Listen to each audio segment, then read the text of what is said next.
Et si le christianisme était le plus grand canular de tous les temps? Et si tout cela était faux? Et si Jésus n'était jamais ressuscité? Et si les disciples avaient menti? Ce n'est pas possible. Et si les disciples avaient volé le corps de Jésus? Dans cette vidéo, 7 preuves, 7 défis auxquels les irréductibles athées persuadés du mensonge du christianisme seront incapables de répondre. Défi numéro 1. Trouvez-moi une alternative crédible. En fait, il n'y a que 3 alternatives et aucune d'elles ne marche vraiment. Alternative 1, le récit des apparitions de Jésus est un récit légendaire qui s'est surajouté au fur et à mesure des siècles. Mais si le récit de la résurrection est une légende qui s'est surajoutée au fur et à mesure des siècles, comment expliquer alors que dès l'an 35, dans la première lettre aux Corinthiens chapitre 15, Paul atteste de cette foi? Cette alternative n'est pas crédible. Alternative numéro 2. Les apôtres ont eu des hallucinations collectives. Sauf que le récit des apparitions ne coche pas les critères des hallucinations collectives. Ils sont nombreux et il n'y a ni transe, ni hypnose, ni fatigue excessive. Et surtout, il aurait suffi de montrer le corps de Jésus pour faire taire ces hallucinations collectives. En définitive, tout repose sur une unique alternative possible. Jésus n'est pas ressuscité, ce sont les apôtres qui ont volé le corps de Jésus. Mais est-ce seulement crédible que d'imaginer cela? This is the most idiotic plan of all time! Cet extrait de vidéo que vous venez de voir est beaucoup plus fine qu'elle n'en a l'air. Elle a d'abord paru sur la chaîne YouTube The Babylon Bee, une chaîne humoristique. Préparez-vous à être surpris. Are we all here? I need 100% participation for this to work. Deuxième défi. Où est le maillon faible? We're all going to get brutally murdered! I need 100% participation for this to work. Yeah, everyone's here. All 12. 11. 11 of us. Well, what's the plan? Well, as you know, Jesus is dead. But stick with me, okay? Stick with me. I have a plan. Pour qu'un mensonge collectif fonctionne, il faut que tout le monde mente et que tout le monde mente bien. Il suffit d'un seul maillon faible pour que tout s'écroule. Mais alors, où est-il? I have a plan. Il fallait donc que les 12 disciples, ou plutôt que les 11 disciples, aient été d'accord. S'il y avait eu le moindre doute, s'il y avait eu un seul apôtre qui avait craqué ou qui avait refusé de marcher dans la combine, ce mensonge collectif n'aurait pas pu marcher. Or, si l'exemple de Judas nous a bien appris quelque chose, c'est que des maillons faibles dans les disciples, il y en avait. Mettez par exemple une probabilité par disciple de 1 chance sur 2 pour qu'il marche dans la combine. 11 disciples, cela fait une probabilité totale de 0,5 puissance 11, c'est-à-dire 4 chances sur 10 000, c'est-à-dire aucune chance que ça marche.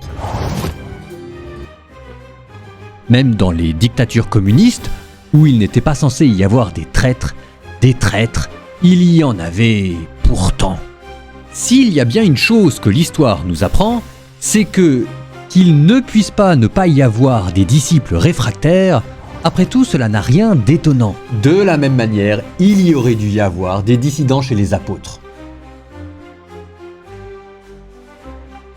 Deuxième difficulté à laquelle sont confrontés les athées, l'incompréhensible unanimité des disciples au regard de l'histoire et leur unanimité de foi, à moins qu'il n'y ait eu un chef particulièrement habile et charismatique à cette époque-là pour orchestrer la fraude. Troisième défi, l'absence totale d'organisation et de chef charismatique. But stick with me, okay? Stick with me. I have a plan.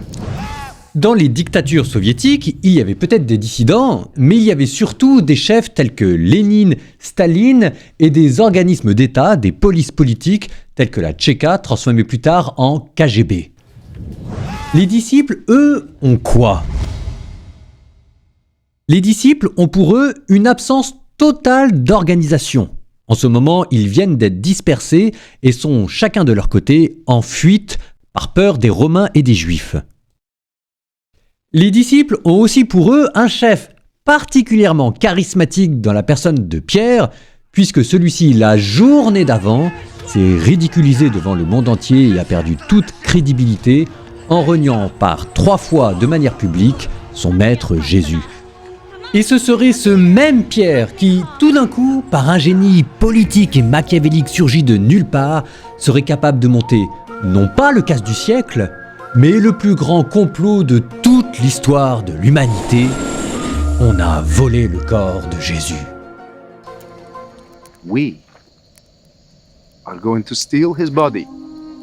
Okay, I'm tracking with you. What's next? And then we're going to tell the whole world that he rose from the dead. Oh, you know I'm in. I love it already. All right, classic. Then what? And then we're all going to get brutally murdered.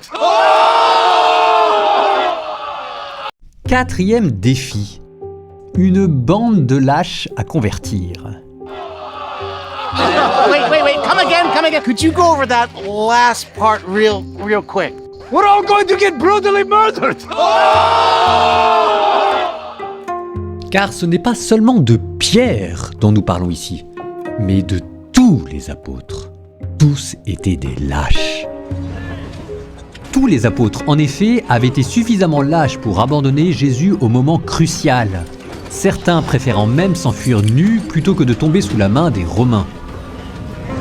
Et après la mort de Jésus, de peur, ils se terraient à Jérusalem dans la crainte d'être arrêtés par les Romains et les Juifs dans ce qu'il faut bien appeler un état policier. La description que donne la Bible de Pierre et des disciples est en réalité si peu flatteuse que c'est un argument que généralement les historiens retiennent en faveur de l'authenticité de la Bible. Alors, pourquoi des hommes lâches et qui de toute façon ne croyaient plus dans leur cause allaient-ils risquer leur vie pour un mensonge que personne n'allait prendre au sérieux ? A good hoax as much as the next guy, right? What's in it for us? Do we all get riches, fame, and fortune first? Défi numéro 5. Pourquoi les disciples auraient-ils fait cela ? All get riches, fame, and fortune first, right? No, get this. You're going to be hated, persecuted, and reviled for the rest of your life.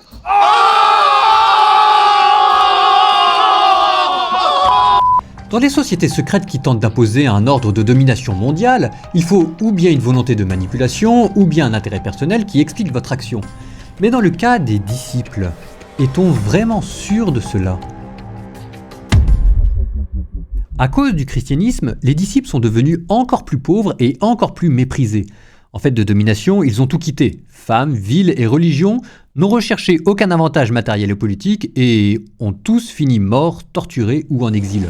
Alors pourquoi mentir et chercher à manipuler les gens pour avoir du pouvoir, si à la fin le but de votre vie est de renoncer au pouvoir et de donner votre vie pour ces gens ? Ça n'a pas de sens. Une difficulté à laquelle ceux qui ne croient pas dans la prédication des apôtres ont bien du mal à répondre. When do we see ourselves become exalted and praised? That's just it. You don't! Big break, bro. 6e défi. Ne jamais sous-estimer les Romains. We go down to Jesus' tomb. Sounds good. This is really easy. Then we pay off the Roman soldiers that are guarding the tomb with their lives. Why would they do that? Then C'est quelque chose que peu de personnes savent. Mais la garde romaine au tombeau, c'est une dizaine d'hommes surentraînés et surarmés qui n'ont qu'un seul ordre, tuer les voleurs qui s'approchent. Par-dessus tout cela, rajouter les scellés romains, impossible à enlever, et la lourdeur de la pierre, impossible à bouger sans réveiller tout le monde. Il aurait donc fallu que, pour soudoyer les Romains, les disciples fussent particulièrement riches, ce qu'ils n'étaient pas d'autant plus que Judas venait de partir avec la caisse commune, ou alors particulièrement futés et stratèges, ce que d'après les évangiles, ils n'étaient pas non plus. I'd rather be exiled to a deserted island than spend another minute with you wackos. Mais il y a mieux.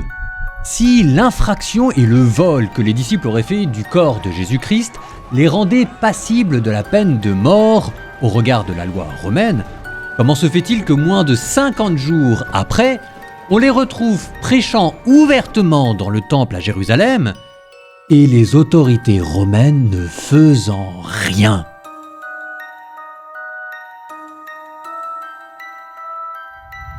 Septième défi. Un marketing très discutable. Bro, I mean, do I really have to explain the joke to you? Look, it's that we lie about Jesus' resurrection, and then we all die. This is the most idiotic plan of all time. De fait, imaginez que vous vouliez fonder une nouvelle religion.